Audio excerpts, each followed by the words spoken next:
কোনো মা যদি সন্তানকে লয়ে মেলায় যায় বা বাইরে যায়, মা যদি সন্তানের হাতটা শক্ত করে ধরে থাকে, সন্তান কিন্তু হারাবে না। তার কারণ কি না, মা ধরেছেন সন্তানের হাত শক্ত করে, যাতে আমার সন্তান ভিড়ের মধ্যে হারিয়ে না যায়।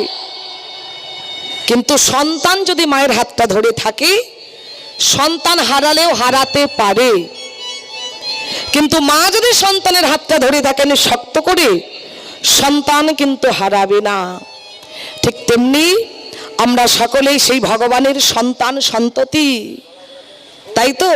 এই যে আমরা হাত তুলছি, আমরা হারিয়ে যেতে পারি, কিন্তু আমার চৈতন্য মহাপ্রভু খুশি হয়ে সন্তুষ্ট হয়ে সেই ভক্তের হাত যদি একবার ধরে নেয় বাবা, আর ভব পারে যাবার কোনো চিন্তা থাকবে না। নিতাই